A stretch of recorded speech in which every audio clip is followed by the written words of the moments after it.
हरीलाल ने किशन चंद की गर्दन पर चाकू ताना हुआ था। पूरे थाने में भीड़ इकट्ठी हो गई थी और सब खड़े तमाशा देख रहे थे। अपने कर्तव्य के चलते इंस्पेक्टर विजय को किसी भी हाल में किशन चंद को बचाना था। उसने हरीलाल पे अपनी बंदूक तान दी।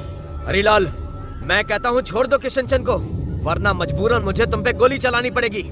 साहब मार तो वो मुझे वैसे भी देगी, और मैं जी कर भी क्या करूंगा।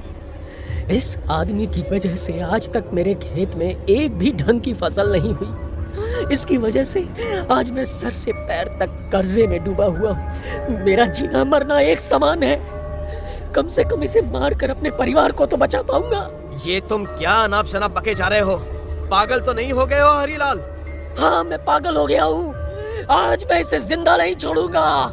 चाकू किशन चंद के गले में धंसने ही वाला था कि तभी एक सब कांस्टेबल ने हरीलाल को बगल से पैर पे धक्का दे दिया। चाकू उसके हाथ से फिसल गया और किशन चंद और वो एक साथ ही नीचे गिर पड़े।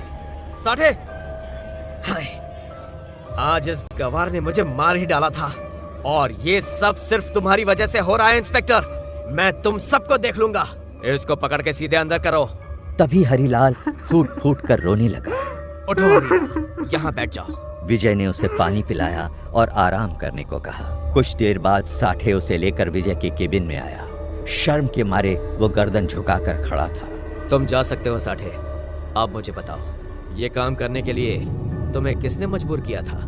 हरीलाल अब भी चुप था। तुम्हें मुझे बताना ही पड़ेगा हरीलाल, वरना मैं तुम्हारी कोई मदद नहीं कर पाऊंगा। ये सुनकर हरीलाल अपनी गर्दन ऊपर करता है। ज्योति ने। क्या? ज्योति ने तुम्हें किशन चंद को मारने पे मजबूर किया? हाँ साहब, मैं सच कह रहा हूँ। साहब, कल रात फिर से उस ज्योति की आत्मा मेरे खेत में प्रकट हुई। उसी ने मुझे बताया कि किशन चंद ही उसका हत्यारा है। उसकी आत्मा तब तक शांत नहीं होगी जब तक किशन चंद मर नहीं जाता। ज्योति की आत्मा की वजह से ही मेरा खेत श्रापित हो रखा है साहब।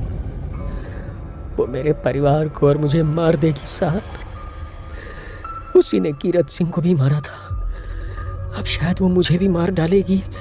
मुझे बचा लीजिए साहब। तुमने बताया कि वो कल रात तुम्हें खेत पे मिली थी?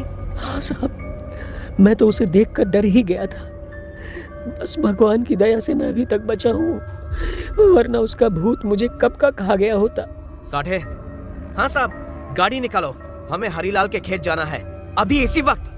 साहब, अब ये हरीलाल के खेत क्यों जा रहे हैं हम? तुम चलो तो सही, मैं सब समझाता हूँ।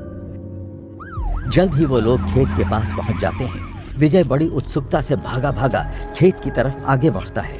तो कहाँ आई थी वो कल? वो वहां पे मैंने एक औरत के चीखने की आवाज सुनी तो मैं खेत के बीचों बीच गया। हरीलाल उसी जगह पे जाकर खड़ा होता है।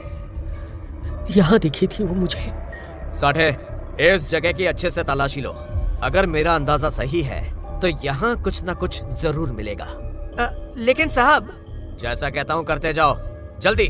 तीनों मिलकर वहाँ की जमीन का मुआयना करने लगते हैं। काफी समय तक उन्हें कुछ खास नजर नहीं आता।